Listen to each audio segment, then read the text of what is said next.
उद्धव ठाकरे और आदित्य ठाकरे करेंगे शिंदे सरकार का समर्थन। संजय राउत को भी मानना होगा एकनाथ शिंदे का आदेश। क्या एक बार फिर से एक हो सकती है शिवसेना? सुप्रीम कोर्ट के आदेश के बाद एकनाथ शिंदे गुट में दिख रही है खुशी। एकनाथ शिंदे एक्शन में है, वो धड़ाधड़ फैसले ले रहे हैं। महाराष्ट्र लोकसभा और विधानसभा में तो उनका वर्चस्व है ही, और अब विधानसभा और विधान परिषद में भी शिंदे गुट अपनी पूरी ताकत दिखाने को तैयार है। एकनाथ शिंदे ने जो फैसला लिया है, अगर उसे मान लिया जाता है तो उद्धव ठाकरे और संजय राउत को भी सदन के अंदर शिंदे का आदेश मानना होगा। सदन या महाराष्ट्र विधानसभा सरकार के पक्ष में ही अपना वोट देना होगा। दरअसल सुप्रीम कोर्ट ने शिवसेना के फूट के मामले में सुनवाई करते हुए साफ कर दिया कि पार्टी का व्हिप बाध्यकारी होता है, और इसके बाद एकनाथ शिंदे गुट की ओर से पार्टी व्हिप में उद्धव ठाकरे के पूरे कैंप को हिलाने की तैयारी कर ली गई है। इस समय संजय राउत शिवसेना के संसदीय दल के नेता हैं, और संसदीय दल के नेता होने के नाते वो लोकसभा और राज्यसभा में पार्टी के चीफ व्हिप हैं। उनका जो भी आदेश होता है वो सभी सांसदों को मानना जरूरी होता है, नहीं तो दल बदल के तहत सभी सांसदों पर अयोग्य होने की कार्यवाही की जा सकती है। और अब एकनाथ शिंदे ने संजय राउत की जगह गजानन कीर्तिकार संसदीय दल का नेता नियुक्त कर दिया है।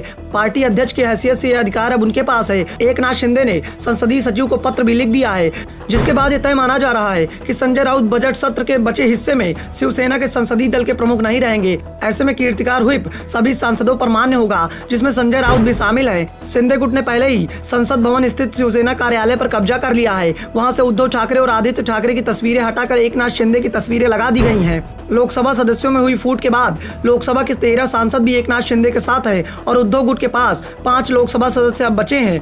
दूसरी ओर राज्यसभा में शिवसेना के 3 सदस्य हैं, और तीनों ही उद्धव ठाकरे के साथ हैं। इन्हीं में से एक संजय राउत हैं, जो पार्टी के मुखपत्र सामना के संपादक भी हैं। राज्यसभा में शिंदे गुट के पास एक भी सदस्य नहीं है, तो विधान परिषद में भी हालात कुछ ऐसे ही हैं। महाराष्ट्र विधानसभा में शिवसेना के 11 सदस्यों में से सिर्फ एक सदस्य शिंदे के खेमे में है, बाकी 10 उद्धव ठाकरे के साथ हैं। इसके बावजूद भी एकनाथ शिंदे ने अपने खेमे के विप्लव गोपी किशन बजोरिया को सचेतन नियुक्त करने का पत्र विधान परिषद के डिप्टी स्पीकर नीलम गोर्हे को लिख दिया है। नीलम गोर्हे भी शिवसेना की सदस्य है, लेकिन उद्धव ठाकरे के खेमे की बताई जाती हैं। अगर शिंदे गुट को संसदीय दल के नेता और विधान परिषद के नेता का पद मिल जाता है, तो इससे सबसे ज्यादा परेशानी उद्धव ठाकरे के खेमे को होने वाली है, क्योंकि फिर उद्धव ठाकरे, आदित्य ठाकरे और संजय राउत सभी को शिंदे खेमे की ओर से जारी व्हिप का पालन करना होगा। विधानसभा और विधान परिषद में शिंदे सरकार के पक्ष में ही वोट करना होगा, तो संसद में मोदी सरकार के पक्ष में वोटिंग करनी होगी, और शायद ऐसा संभव नहीं है।